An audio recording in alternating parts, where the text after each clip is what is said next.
오늘은 절제와 인내라는 제목으로 우리 하나님 말씀 함께 나누도록 하겠습니다. 우리는 신성한 성품에 관한 우리가 신성한 성품에 참여하게 되는 내용들을 살펴보고 있는데 베드로는 믿음의 덕의 지식에 절제를 더해야 된다 하는 것을 우리가 지난주에 살펴봤습니다.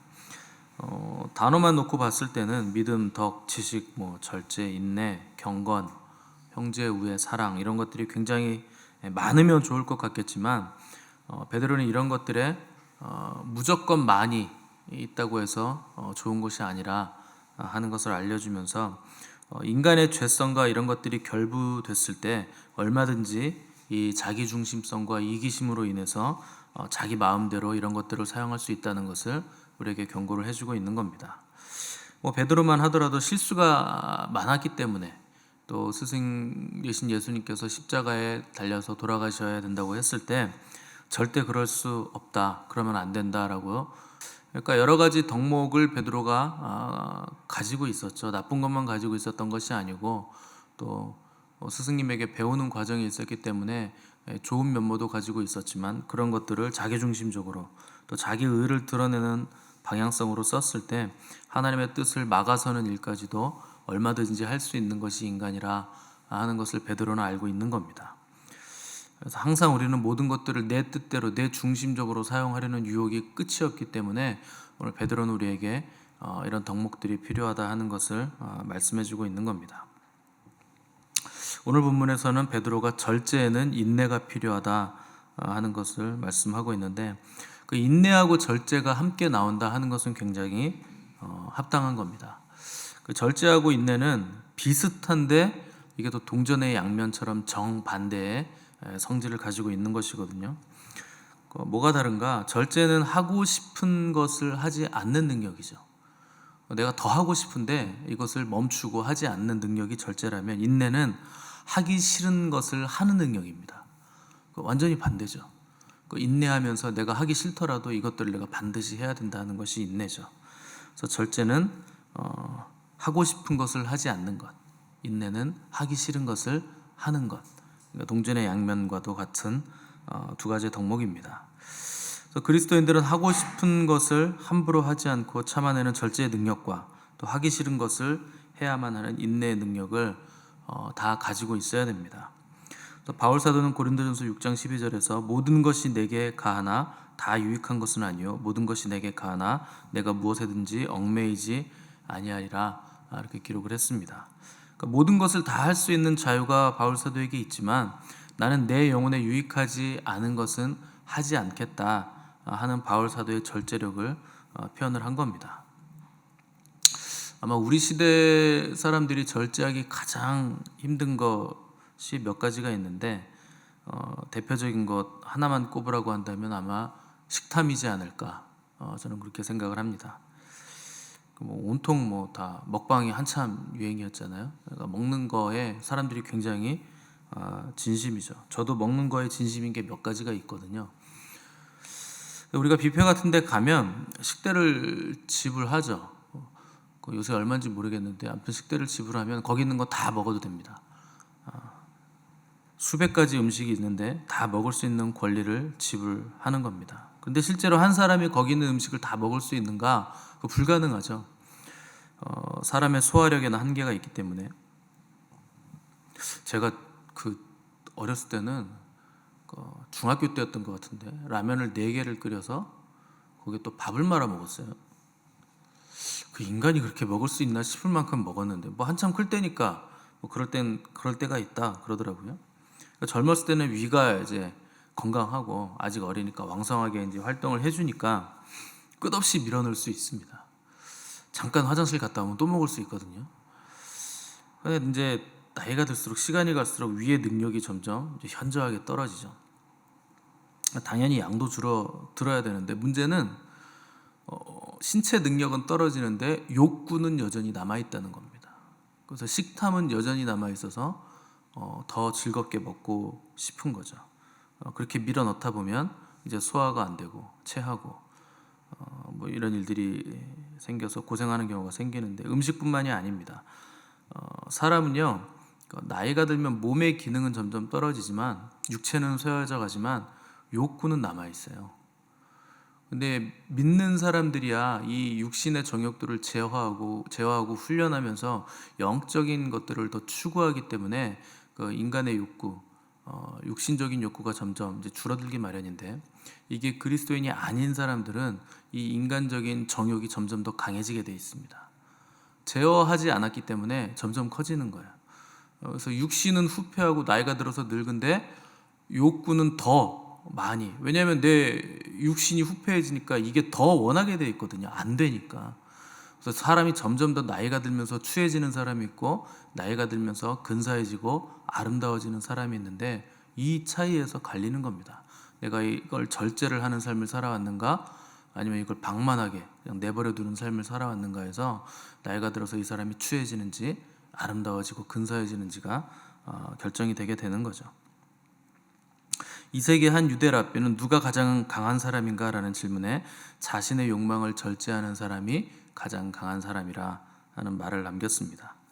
그 사사기에 보면 절제하지 못해서 굉장히 비참해진 사람이 있는데 삼손이라는 서사가 등장합니다. 지구상에 있었던 사람 중에 피지컬로 따지면, 육체의 능력으로 따지면 가장 강했던 인간이 바로 삼손입니다. 그러니까 육체가 강하니까 당연히 정욕도 강했겠죠. 근데 삼손은 절제하지 못하는 삶을 살았습니다. 특별히 이방 여인에 대한 정욕을 절제하지 못했죠. 그래서 여자에 대한 정욕을 절제하지 못해서 결국 힘을 잃고 눈이 뽑혀서 맷돌을 돌리는 신세로 전락했던 사사가 바로 삼손이죠. 뭐 삼손뿐만 아닙니다. 다윗도 한순간의 정욕을 절제하지 못해서 간음하고 또 살인을 저지르는 범죄를 했고, 모세도 분노 조절 장애가 있지 않았을까 하는 의심이 들 정도로 처음에 모세 40세 때 보면 분노를 절제하지 못해서 사람을 죽이잖아요. 그래가지고 도망간 거거든요. 그래서 분노 조절 장애가 있지 않을까, 저는 그런 생각을 해봤습니다. 뭐 분노 조절 장애의 반대말이 분노 조절 잘해라면서요. 잘해, 분노 조절을 잘한다는 거죠. 근데 그 모세는 결국에 마지막에 그 분노를 결국 잘 절제하지 못하고 터뜨리는 바람에 가나안 땅에 들어가지 못하는 일을 당하게 되죠. 또 이 외에도 수많은 사람들이 자신의 약한 부분들을 절제한 능력을 기르지 못했기 때문에 잘 쓰임 받다가 넘어지고 한순간에 추락하고, 또 대부분은 아예 시작도 못하고 하나님께 쓰임 받지도 못하고 그저 그런 인생을 살다가 가게 되는 겁니다. 근데 누가 절제를 잘하는가? 천성적으로 절제를 잘하는 사람으로 태어나는 사람은 없습니다. 타고난다거나 누가 성격이 아예 절제를 잘하는 성격이라거나 이렇게 되는 게 아닙니다. 결국 우리가 절제하지 못하는 이유는 훈련하지 않기 때문에 절제하지 못하는 거죠. 지금까지 살면서 쉬운 길과 어려운 길이 있으면 항상 쉬운 길만 선택하는, 쉬운 삶을 추구하면서 살아왔기 때문에 절제하지 못하고 결국 갈수록 어려운 삶을 살아야만 되는 길 앞에 서게 되는 겁니다. 운동선수들도 목표한 바가 있으면 모든 일에서 절제를 해야 됩니다. 음식도 절제를 해야 되고, 먹는 것도 절제를 해야 되고, 자는 것도 절제해야 되고, 또 시간 사용에 있어서도 훈련 스케줄에 따라서 다 절제하는 삶을 살아야 되죠. 그래야 10년, 20년 넘게 그런 삶을 살아야 금메달 하나 딸까 말까 하는 거죠. 워낙에 뛰어난 사람들이 많으니까. 1999년에 ESPN, 그 미국의 스포츠 방송인데, 그 ESPN에서 20세기 가장 유명한 운동선수 100인을 발표했는데, 놀랍게도 그 중에 동물 한 마리가 포함이 돼 있었습니다. 시크릿 테리엇이라고 하는 경주마가 들어가 있었는데, 이 말이야 1991년부터 1995년까지 전 세계 모든 경주마 대회를 싹쓸이했던 말입니다. 전 세계 경주를 다 싹쓸이했어요. 근데 이 말이 최고의 경주마가 된 비결이 뭔가, 이 조련사들이 이제 이 경주마들을 여러 마리를 같이 훈련시키거든요. 근데 일주일 동안 물을 거의 주지 않는 거예요. 근데 물만 안 주는 게 아니고 물을 주지 않으면서 훈련을 시키는 겁니다. 그리고 나서 일주일 후에 그 시냇물가로 이 말들을 데려가서 풀어놓으면 모든 말들이 다 미친 듯이 물을 향해 달려가겠죠. 근데 조련사들이 그때 스탑, 컴백 이 말을 해요. 멈춰, 돌아와. 물 마시지 말고 돌아오라는 거죠. 일주일 동안 물을 안 주놓고서. 다른 모든 말들은 멈추지 않고 그대로 시냇가로 질주하는데 유일하게 시크릿테리엇이라고 하는 이 경주마는 멈추고 다시 돌아온답니다. 그만큼 훈련이 잘 돼 있다는 거예요. 인내하는 훈련, 절제하는 훈련. 근데 그것이 말이 내가 절제해야지, 인내해야지 이 훈련을 한 게 아니고 조련사의 말에 절대 복종하는 훈련을 시킨 겁니다. 그래서 이 시크릿테리엇이 최고의 경주마가 된 비결은 조련사의 말에 절대 복종하는 거기에 달려 있었다. 그것이 비결이다 하는 것을 얘기해 준 적이 있습니다. 그러니까 말이 조련사의 말에 복종했을 때 최고의 경주마가 되듯이 그리스도인들이 절제라는 덕목을 가지려면 하나님 말씀에 절대 복종하는 훈련을 해야만 됩니다. 근데 우리가 단순히 먹는 것을 먹지 않고 하고 싶은 거 하지 않고 가고 싶은 거 가지 않는 훈련을 한다면 그건 고행이죠. 근데 단순히 그렇게 고행을 하는 게 아니고 절제는 하나님의 말씀을 따르는 훈련이 절제입니다. 내 뜻, 내 생각에 맞춰서 뭘 절제하는 게 아니고 하나님이 하라는 것 하고 하나님이 하지 말라는 것 하지 않는 것, 그것이 훈련이죠. 그래서 하나님의 법은요, 해야 될 것만 말씀하고 있는 것이 아니고 하지 말아야 될 것도 말씀하고 있습니다. 그러니까 우리는 하지 말아야 될 것에 사실 굉장히 집중하잖아요. 근데 두 가지 다 가지고 있는 겁니다. 하지 말아야 될 것 하는 것도 죄지만 해야 될 것 하지 않는 것도 죄거든요. 그래서 이 두 가지를 우리가 다 가지고 있어야 됩니다. 그래서 하지 말아야 될 것, 하지 않는 것, 그것은 인내죠. 해야 될 것을 해야 되는 것, 그것도 인내와 절제, 그 양쪽을 다 가지고 있는 겁니다. 그래서 우리의 절제는 하나님의 말씀에 따르는 훈련으로서의 절제와 인내가 되어야 한다는 겁니다. 그래서 베드로는 오늘 본문에서 절제에 인내를 더하라. 그러니까 하지 말아야 될 것만 지키는 것이 아니라 해야 될 것도 하라 하는 것을 얘기하는 거죠. 기준은 하나님의 말씀입니다. 말씀에 따라서 하지 말아야 될 것, 해야 될 것 두 가지를 다 따라야 된다. 그래서 절제와 인내가 필요하다 하는 겁니다. 그러니까 우리 시대는 모든 면에 있어서 휘발성이 굉장히 강합니다. 예전에는 지금처럼 빠른 속도로 움직이지 않고 이렇게 빠르게 반응하지도 않았죠. 지금은 스마트폰으로 이렇게 검색만 하면 1초 만에 나오잖아요. 근데 이렇게 된 지가 한 12, 13년, 15년 정도밖에 안 됐죠. 스마트폰 나온 지 한 15년 됐죠. 그 정도 될 겁니다. 근데 그 전에는 핸드폰으로 인터넷 검색하면요, 요금이 몇만 원씩 나왔어요. 한 2, 30분만 검색해도 막 10만 원 나올 때도 있고 5만 원 나올 때도 있고 이제 통신사들이 그렇게 바가지 요금을 써서 우리나라에서는 그랬던 겁니다. 그래서 이제 검색을 하려면 컴퓨터로 했죠. 근데 컴퓨터도 이렇게 빨라진 지가 그렇게 오래 안 됐습니다. 여러분 PC 통신이라는 거 아십니까? 하이텔 이런 거 할 때 그때 이제 인터넷 전화로 접속할 때 막 지직 소리 나면서 접속하고 그랬는데 그때는 진짜 느렸어요. 걸어놓고 접속 눌러놓고 화장실 갔다 오고 그랬어요. 잠깐 세수하고 샤워하고 오면은 이렇게 접속돼 있고 고화질 그림 한 장 받으려면 막 5시간, 6시간, 막 12시간도 받고 그랬어요. 그림 한 장 받는데 화질이 높을 때. 근데 그러다가 이제 전화가 왜 이렇게 안 되냐고 이제 욕 먹고 막 그러기도 하고 전화 쓴다 그러면 끊었다 다시 접속하고 그럼 처음부터 다시 하고 이랬던 적이 얼마 전입니다. 근데 그때는요 의뢰 그런 줄 알았어요. 의뢰 그냥 오래 걸리지 접속하는데 오래 걸리지 이렇게 생각하면서 기다릴 줄 알았는데 지금은 1초 안에 뭐가 안 되면 화를 내고 막 고객센터 전화해가지고 인터넷 속도가 왜 있다구냐 이렇게 화내면서 컴퓨터를 새로 하네 회사를 옮기네 이렇게 말이 많죠. 희한하죠. 굉장히 빨라지고 굉장히 편해졌는데 인내와 절제는 오히려 더 사라져버린 시대가 이 시대죠. 그런데 미디어들 또 광고들은요 빨라야 한다는 것을 우리에게 계속 강조하고 빠르지 않으면 덕목이 아니라는 것을 계속 우리에게 주입합니다. 그래서 그런 노래가 있잖아요. 빠름 다 그런 거지 빠르게 뭘 하는 그 피상성에 우리의 덕목이 있는 건 아닙니다.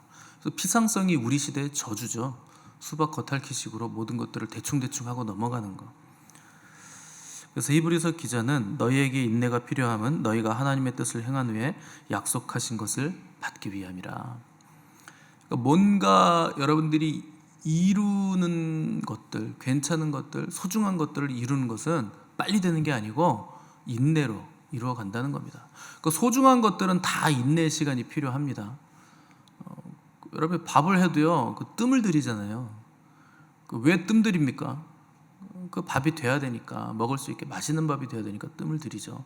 밥만 해도 인내를 해야 돼요. 뜸 들이는 시간이 필요해요. 우리는 뜸 들이지 마! 막 이렇게 화를 내잖아요. 뜸 안 들이고 밥을 어떻게 먹습니까? 그러니까 뜸 들이는 시간이 필요한 거죠. 그러니까 소중한 건 전부 다 인내하는 시간이 필요하다는 거죠. 근데 반대로 말하면 인내하지 않으면 약속한 것을 받을 수 없다는 뜻입니다. 너희에게 인내가 필요함은 약속하신 것을 받기 위함인데, 반대로 말하면 인내가 없으면 약속하신 것 받지 못한다.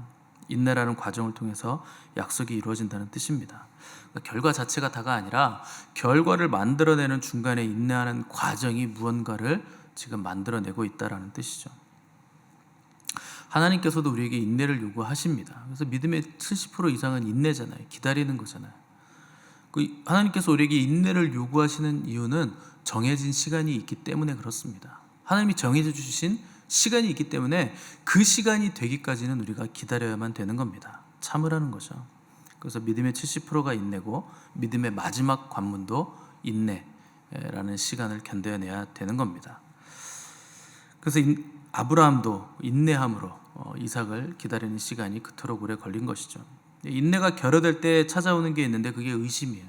의심이 나게 하고 피상성으로 접근하게 만들고 내 생각과 다르면 실망하게 만드는 것이 마귀가 하는 일이죠. 그래서 가룟 유다는 예수님이 자기가 생각했던 메시아가 아님을 알고 은 30에 자기 스승을 팔아버리는 일을 저질렀습니다.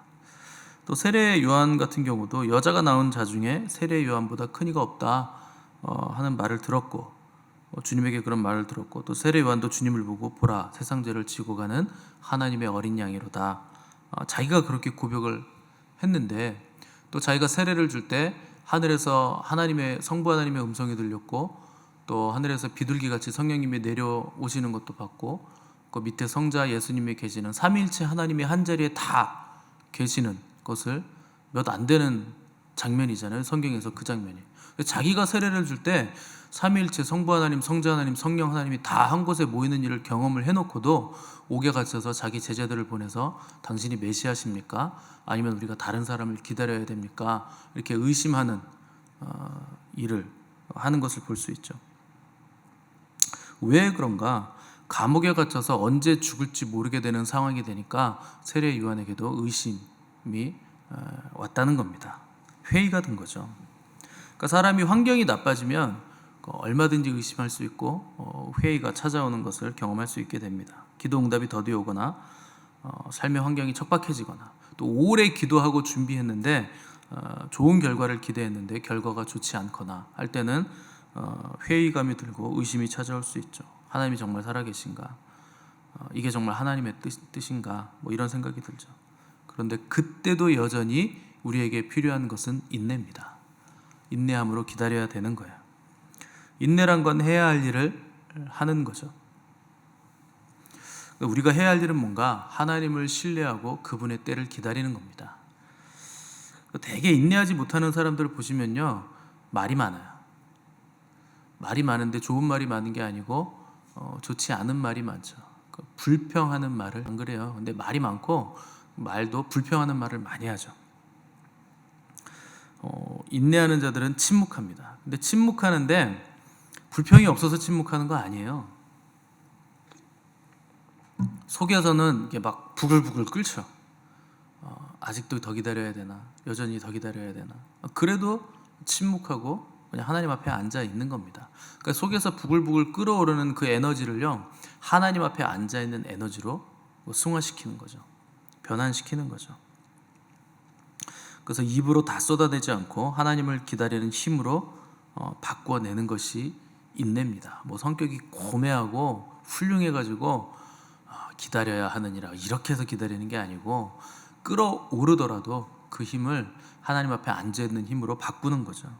왜냐하면 여전히 나는 하나님을 믿고 신뢰하고 있기 때문에 불안과 회의와 의심이 들고 불평이 끓어오르더라도 여전히 앉아 있는 겁니다. 알기 때문이죠. 하나님은 절대 늦으시는 법이 없다 하는 것을 알기 때문입니다. 제가 지금까지 하나님과 동행하는 삶을 살면서 하나님이 늦으셔가지고 막 헐레벌떡 뛰어오시는 걸 본 적이 없어요. 그분은 항상 정확한 타이밍에 오십니다. 정시에 오시고 정확한 시간에 때에 오시고 늦지 않게 오시고 가장 선한 때에 오시는 분이 우리 하나님이세요. 여러분, 그분을 믿으시기 바랍니다. 믿을 만한 분이십니다. 여러분들 경험적으로 아시잖아요. 실수가 없으시고 항상 정확한 때에 오신다는 것을, 또 가장 좋은 것을 가장 좋은 하나님의 때에 주시는 분이심을 믿으시고 절제 인내를 더하셔서 하나님의 때를 기다릴 줄 아는 지혜롭고 복된 성도들이 되시기를 간절히 바랍니다. 함께 기도하겠습니다.